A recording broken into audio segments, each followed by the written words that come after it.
Luka yang tergantung di dinding. Karya Cerpen Bambang Karyawan YS. Jemariku ikut menari, mengurai, dan menguntai potongan-potongan bambu yang sedang kurangkai menjadi sebuah luka. Luka yang kurangkai untuk menata dan melanjutkan hari. Luka kubuat dari bilah rotan atau buluh yang kususun dan kuikat hingga membentuk sebuah benda yang mewakili sebuah harapan akan masa depanku. Luka seukuran 1 meter dengan garis pusat 20 cm.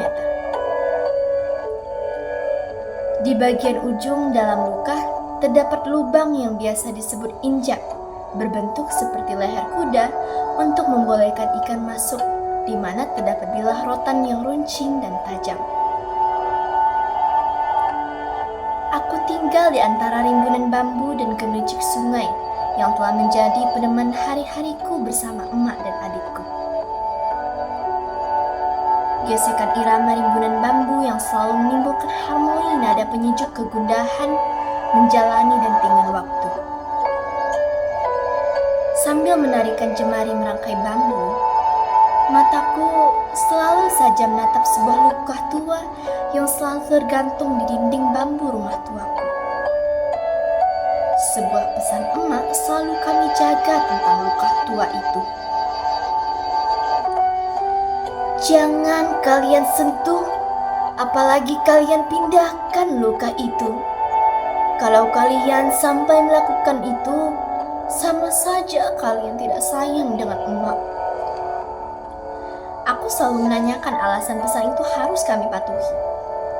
Emak biasanya sambil diam memandang luka tua itu.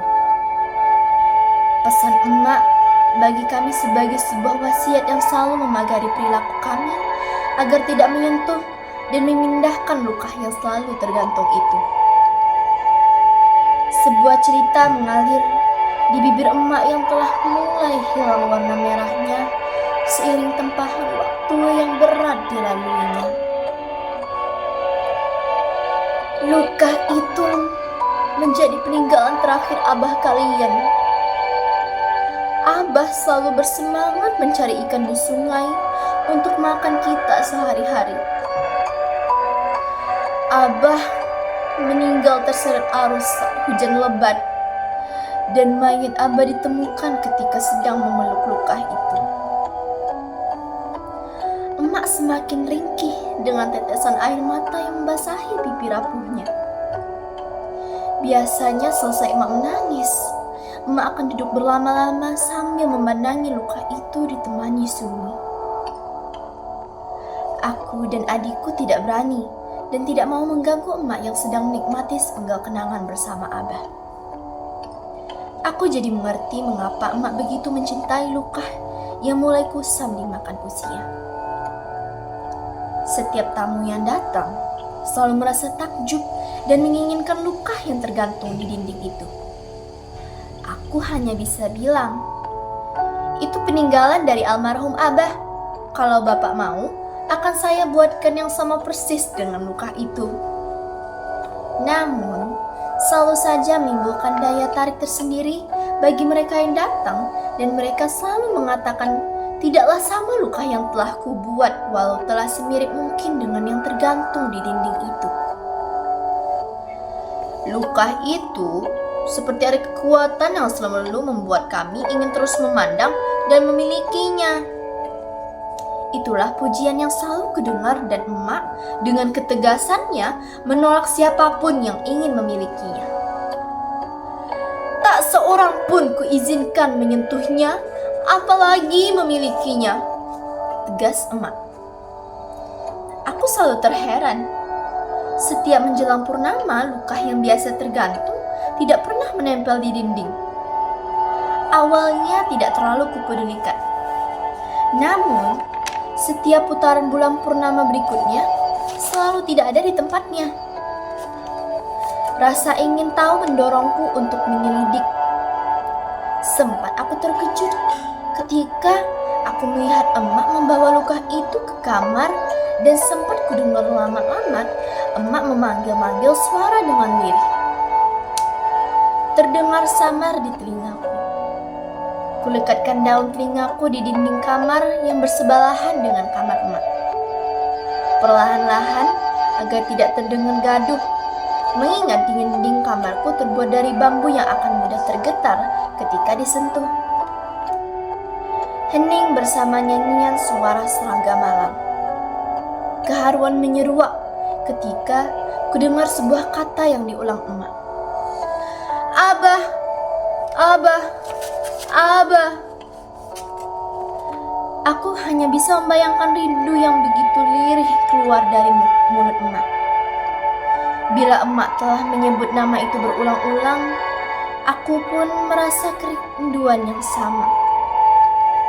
Mengenang kembali masa ketika Abah mengajariku membuat luka, memasang luka, dan merawat luka.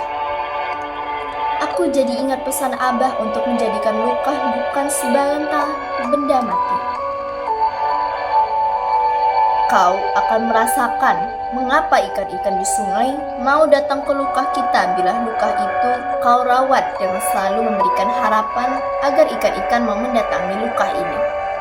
Beri sentuhan dengan rawatan cinta, nak. Aku selalu ingat pesan itu. Aku jadi mengerti mengapa luka itu berarti bagi emak. Lirihku meninggalkan emak dengan panggilan rindunya pada Abah. Sejak kejadian itu, aku perlahan mulai melupakan luka yang biasa selalu tergantung di dinding itu. Kembali kumainkan jemari merangkai bambu membuat luka-luka yang lebih baik. Kupelajari dari orang-orang yang berpengalaman cara membuat luka yang lebih baik. Semangatku menghasilkan luka-luka yang banyak dipesan orang untuk mencari ikan. Namun, menjadi terusik kembali ketika sungai di ujung kampung kami yang biasa menjadi sumber penghasilan untuk mendapat ikan menjadi berkurang. Selalu saja luka yang dipasang tak banyak menghasilkan ikan. Apa kita harus melakukan tradisi luka? Begitu saran yang kudengar dari orang-orang tua yang biasa berkumpul sambil menikmati kopi di kedai. Aku masih ingat ketika Abah masih hidup, selalu menggunakan luka yang saat ini tergantung di dinding dipakai untuk tradisi luka. Masih tersimpan dalam pikiranku bagaimana luka itu terlihat begitu kokoh dan selalu menjadi bahan pujian bagi orang kampung. Tradisi luka yang biasa dilaksanakan di kampungku menjadi sepenggal kenanganku bersama Abah dan luka. Tradisi yang selalu kunantikan bersama teman-temanku karena keramaiannya. Tradisi yang bukan sekadar ritual, tetapi telah menjadi permainan yang selalu kunantikan. Permainan yang melibatkan paling tidak 3 orang laki-laki dewasa. Dibutuhkan sebuah luka berukuran sekitar 1 meter yang diberikan kain sarung atau baju bekas seperti orang-orangan di tengah sawah. Diawali dengan pembakaran kemenyan dan dupa oleh pawang yang berpakaian hitam. Diiringi pukulan gendang dan kompang, pawang mulai dengan mengasap-asapkan luka. Ku selalu mendengar pantun yang sudah aku hafal setiap mengikuti permainan ini. Ilek langkah, mudik langkah, jumpe bemban, betali-tali. Bukan mudah, perkara yang mudah. Tengok luka, pandai menari. Cerita tentang luka Abah yang tergantung itu telah menjadi perbincangan di setiap sudut kampung. Ada yang yakin siapa saja yang bisa memiliki luka itu, maka akan selalu mendapatkan ikan yang banyak kalau kita meletakkannya di sungai. Pojok lama kau tuh, mungkin lubah Abah kau bisa memancing ikan tuh datang ke luka kami. Aku berada dalam tarik-narik untuk mencoba menangkap ikan dengan luka itu atau melupakannya mengingat pesan emak. Aku terpaku di pembaringan, menatap celah-celah cahaya rembulan yang masuk lewat dinding bambu rumahku. Antara melanggar perintah emak atau memenuhi keinginan orang kampung untuk mendatangkan ikan dengan menggunakan luka Abah. Galauku membawa diri ini berhadapan dengan luka yang tergantung di dinding itu. Senja menguning bersanding malam. Aku memandang luka dalam keremangan. Aku telah memutuskan satu hal yang siap kutanggung akibatnya. Keraguan yang melingkupi pikiranku coba kutepis dengan membayangkan terhidangnya ikan-ikan di bawah tuduk saci yang telah lama menghilang. Aku masih keinginan adikku yang pernah bilang, "Kapan ya bang kita bisa makan ikan lagi?" Adik benar-benar ingin. Emak yang tidak mengeluarkan sepatah kata pun aku tahu emak ingin mengungkapkan keinginan yang sama dengan adikku. Aku sudah sangat paham dengan bahasa air mata emak. Aku masih ingat ketika Abah selesai menangkap ikan, emak akan dengan bahagianya memasakkan ikan-ikan itu menjadi asam pedas, makanan kesukaan kami.